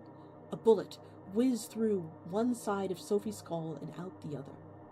As her body hit the ground, all of the balloons floated away, her chocolate fountain ran dry, and the rain fell unhindered inside the park. No! Icky screamed as she broke through the grates and rushed to Sophie's side, cradling her in her arms. Sophie! Sophie! Sweetie, wake up, please. Sophie. She piled her magic as best as she could, but there was nothing she could do. Scoop her, and let's go. It's the GOC. We gotta get out of here. Icky glanced at the crumpled bullet on the ground and saw that it was silver-tipped. Beryllium bronze around a layer of telekill with an iron core, warding microgrids engraved on every layer. It wasn't just the global occult coalition, but the Ichabod campaign. They killed tons of thousands of reality benders over the decades, mostly like this. A sniper bullet shooting down a child before they had any chance of fighting back, or they grow up to become a serious threat, to become anything. Icky howled in rage, pulling a tetherball post out of the ground for a weapon. She sped off in the direction of where the bullet had come from. Veronica, no! Veronica, it is suicide! Manny's increasingly distant voices pleaded. As enraged as she wasn't suicidal. She kept at top speed and never ran straight for more than a couple of seconds and weaved behind any cover she could find. She couldn't manipulate those bullets with her telekinesis. If enough of them got inside her, they'd impede her magic too, for her to heal. A single shot to the brain or heart would kill her for sure. This was going to be a problem if the strike team couldn't take on a Type Green out by surprise. Their contingency was overwhelming firepower. Icky headed for the highest point along the bullet's trajectory, and on the top of the small hill she saw the outline of 10 clothed GOC strike team members, the rain giving away their positions. The sniper was still trying to get a lock on her, but the rest of them was clearly holding assault rifles at the ready. She pulled out her deck of trick cards and threw them all at the strike team before leaping down a manhole into the sewers. She knew their battle dress had the same reality anchoring and anti-thermaturgical projections as their bullet did, but so she did not aim for them directly. Instead, all 54 cards hit the pavement surrounding the strike team with so much kinetic energy that enormous amounts of concrete and shrapnel went flying in all directions at deadly velocity. She heard the men screaming in surprise, pain, and anger. There was at least one, still good enough condition to bark orders at the rest, but she'd be willing that she'd incapacitated at least few of them. They'd have their guns pointed at many manholes or sewer grates along the area. So she headed to the next manhole that still gave her a clear line of sight. She lifted it a little and saw 6 remaining strike team members standing in a defensive back-to-back formation, visible from either being covered in concrete debris or their stealth units having been damaged. She threw the manhole cover with so much force that it decapitated one of the gawkers, likely killed the team member directly behind him. She rapidly ducked under gunfire of the remaining strikes team, but made no attempt to hide. After only seconds of running, she heard their rifles sputter impotently as they exhausted their magazines. "Reload! Reload!" the commander shouted, but Icky had already moved in for the kill. She struck him across the head with the tetherbar post, scoring yet another decapitation. It deemed appropriate, given the name Ichabod. The last three reached for their sidearms, but she dropped to the ground and took out their legs with one sweep of the post. She impaled it through the chest of one of them, kicked off one of the head of another, and jumped into the third and began mercilessly pounding on his head.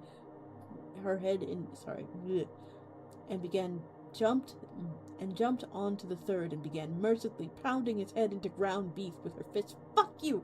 Fuck you, evil fucking kid-killing fucking genocidal evil fucking Nazi bastards! Fuck all of you! Fuck you! She screamed until there was no skull left, and she was just punching the pavement. She hung her head and began to sob. And then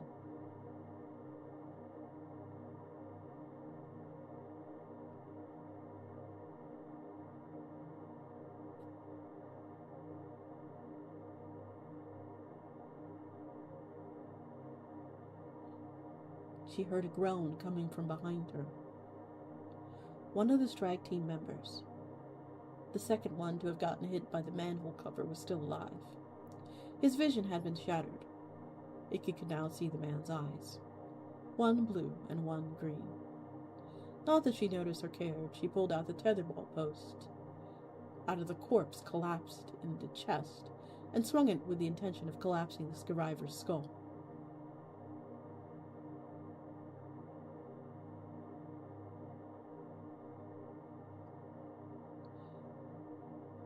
The moment it made contact, it turned to sand in her hand.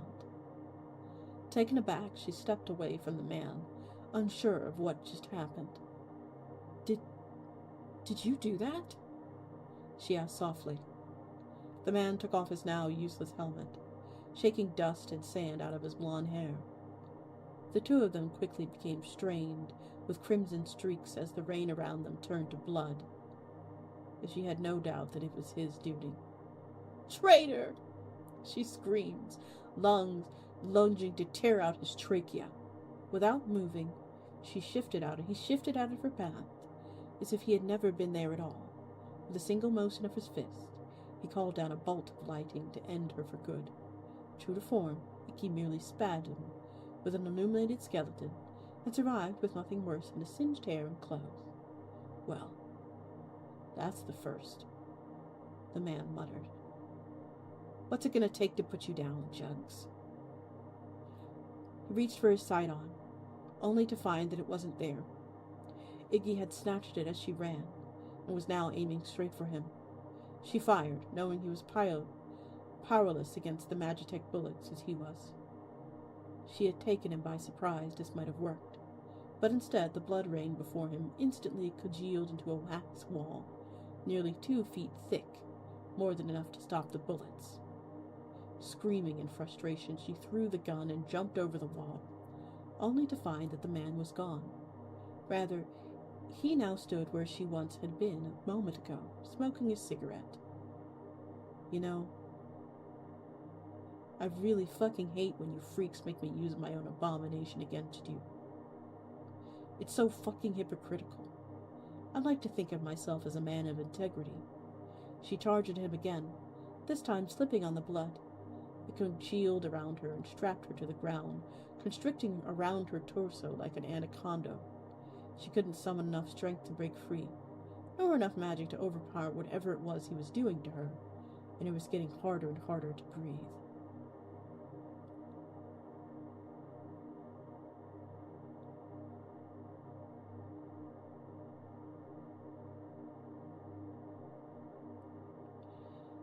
Should have taken the bullet, sweetheart. This ain't gonna be pleasant. There was one thing that she could still do. As much as she hated being a damsel in distress, it was, preferable to being dead. Hey, have you ever heard of the man with the upside-down face at the Circus of Disquieting?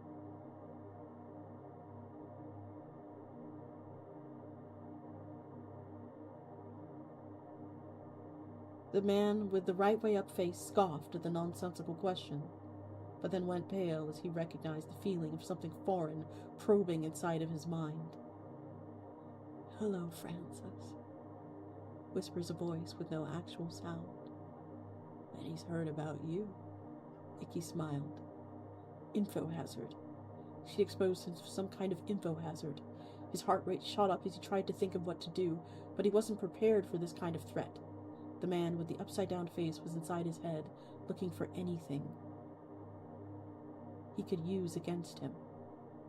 And it didn't take long for him to find it. The man saw Lily. The goddess Francis lived in constant fear of. No, that wasn't true. He loved Lily, because he knew he loved Lily. The man saw constant disrespect, the unending criticisms, the vicious insults, all because he wasn't good enough for her. If he could just be the person he deserved, she would be nicer. The man saw the attacks, the mutilations. It's his fault, all his fault. The man even saw when she and did exactly what he always feared. If anyone found out, he laughed. The laughter of the man with the upside-down faces echoed through Francis's skull. It was all he could hear. The man laughed at Francis's helplessness, at his weakness, at his failure at being a man. The man laughed at how pathetic Francis was being beneath his tough guy facade. The man laughed and laughed and laughed until Francis's mind there was nothing else but laughter and the deafening ego-destroying thoughts. The rain had turned to water again. Icky was free, and the treacherous Gawker had collapsed into a fetal position on the ground, blanketed by an impenetrable otokinetic cocoon. He was rocking back and forth while clutching his head and sobbing, begging Lily not to hurt him.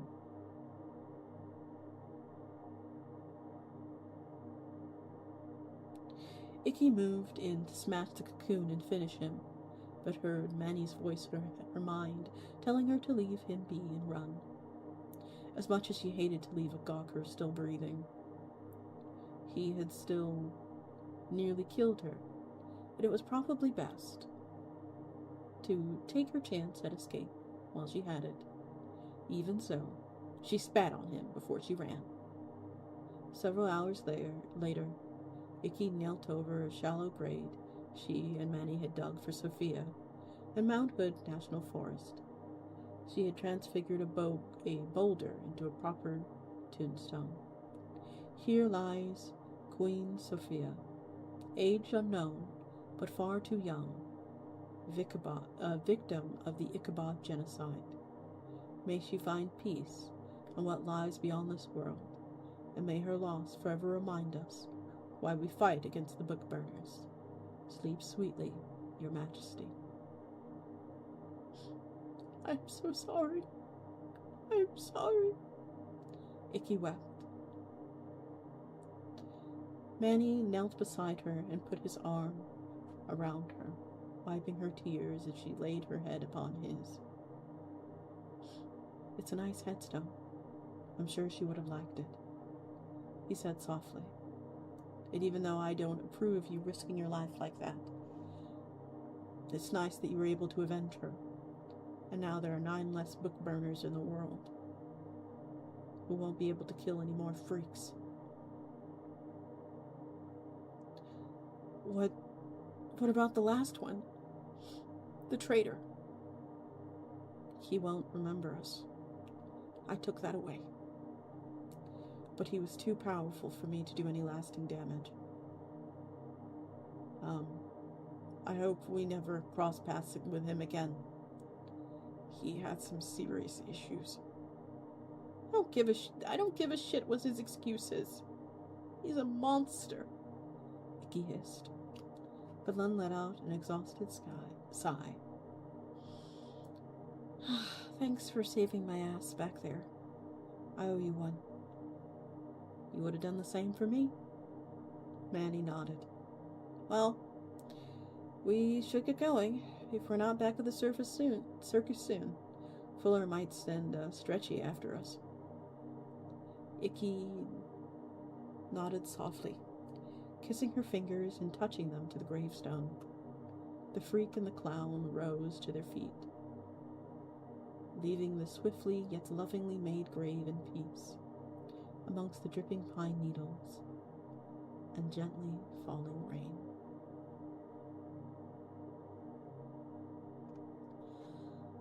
Oh.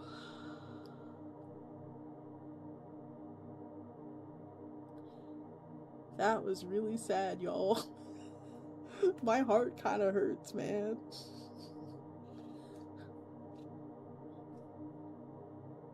It's depressing again. There was an ad break. Nobody told me about the ad break. I'm so sorry, everyone. Well, I guess you will have to catch that particular story at the VOD. Welcome back, everybody. I just realized that the ad was happening.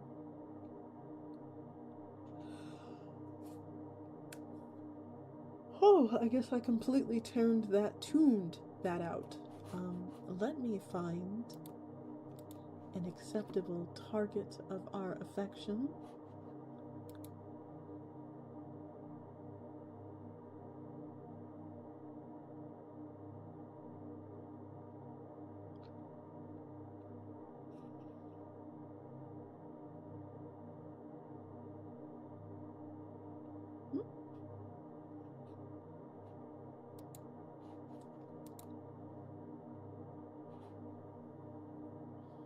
Let us find an acceptable target of our affections.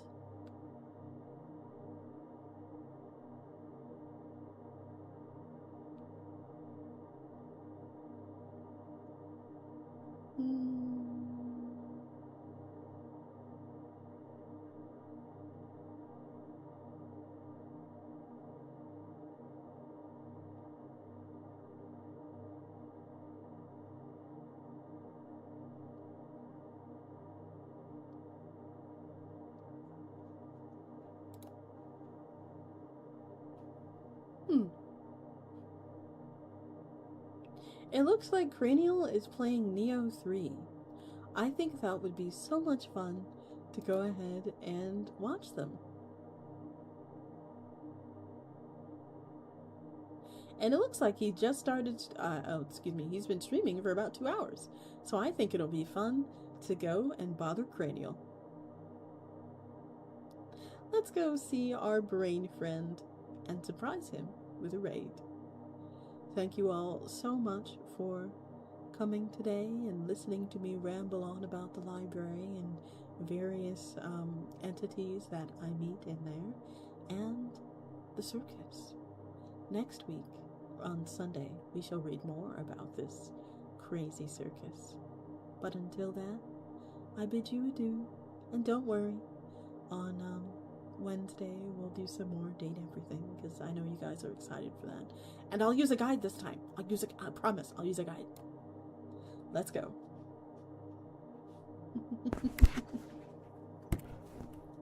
Oh, sorry, I picked you guys up.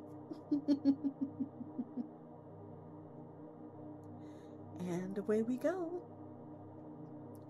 Tuck in, everybody. It's time for a raid. Thank you all for coming.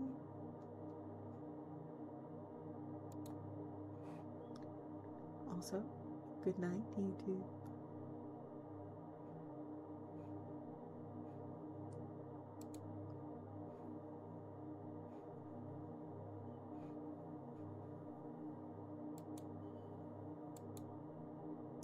Okay, it looks like the raid went through. Night night.